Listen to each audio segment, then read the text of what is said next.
తెలుగు రాష్ట్రాలు, తమిళనాడు, అలాగే కర్ణాటక దాకా మొత్తాన్ని పోలీసులందరినీ కూడా ఒకప్పుడు ముప్పతిప్పలు పెట్టిన వీరప్పన్ గారు అందరికీ గుర్తే ఉన్నారు కదా. మరి వాళ్ళ అమ్మాయి విద్యావాణి గారికి అయితే తమిళనాడు రాజకీయాల్లో చోటు చేసుకుంటున్నారని తెలుస్తుంది. అసలు ఆవిడకి ఎవరు ఇవ్వబోతున్నారా పదవి ఏంటి అసలు? అంటే వీరప్పన్ ఈయన పేరు ఇప్పటి కాదు ఎప్పటి కూడా ఒక బ్రాండ్ అనమాట. అది కూడా మంచి పనులకు కాదు, స్మగ్లింగ్ చేయడంలో ఆయన గురించి ఈ సినిమాలు కూడా రావడం జరిగింది. ఇప్పటికి కూడా కొన్ని చోట్ల ఆయన గురించి కథలుగా చెప్పుకుంటూనే ఉంటారు. సో ఆ విధంగా స్మగ్లింగ్లో ఎంతో మంచి పేరు అనేది ఆయన తెచ్చుకున్నాడు అనమాట. సో మొత్తానికి ఆయన ఆ విధంగా స్మగ్లింగ్ చేసినటువంటి వ్యక్తి అయినప్పటికీ కూడా తన కూతురు మాత్రం రాజకీయాల్లో మంచిగా రాణిస్తుంది. తన పేరు విద్యావాణి. సో తను ముందుగా అక్కడ తమిళ్కి సంబంధించి అంటే ఏదో ఒక పార్టీలో ఉన్నప్పటికీ తర్వాత అక్కడ రాజీనామా చేసి బీజేపీ పార్టీలో జాయిన్ అయింది.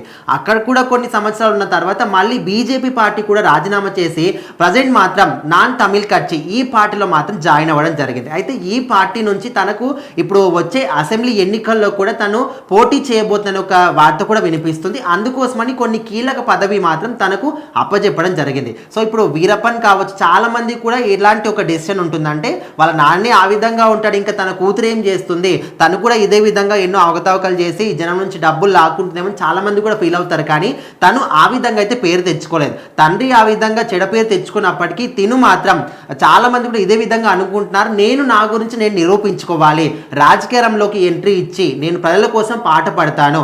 మా నాన్నగారు కూడా స్మగ్లింగ్ చేసి ఆయన ఏదో బిల్డింగ్స్ కట్టాడు, ఏదో కూడబెట్టాడని కాకుండా ఆయన కూడా దాని ద్వారా ప్రజలకు కూడా హెల్ప్ చేసిన వ్యక్తి, ఎంతో మంది కూడా హెల్ప్ చేశాడు.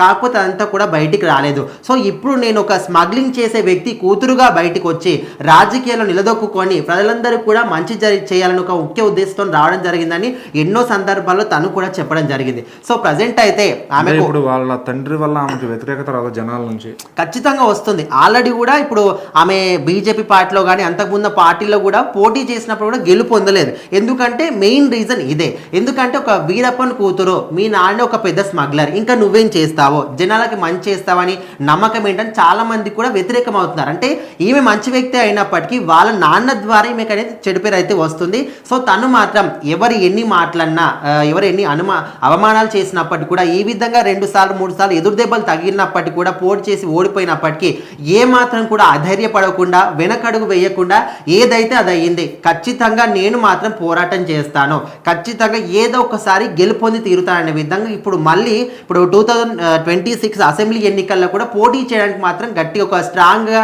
క్యాడర్గా ఆమె అయితే నిల్చుంది. సో ప్రజెంట్ అయితే ఆమెకు అందుకోసమనే ఖచ్చితంగా ఆమెకు వచ్చే ఎన్నికల్లో గెలిపోతుందని చాలా మంది కూడా నమ్ముతున్నారు ఇప్పుడు ఇన్ని ప్రయత్నాలు చేసినప్పటికీ. సో ఇప్పుడు మాత్రం ఎన్టీకే పార్టీకి సంబంధించి నాన్ తమిళ్ కచ్చి ఈ పార్టీలో పార్టీ సమన్వయకర్తగా ఆమెకైతే ఒక మంచి కీలక పదవి అయితే ఇచ్చారు. మరి ఎన్నికలు వచ్చేసరికి ఏ విధంగా ఉంటుంది, ఇప్పటికైనా ప్రజలకు తన మీద ఉన్న నమ్మకాన్ని, తన మీద ఉన్న డెసిషన్ని మార్చుకుంటారా లేదా చూడాలి.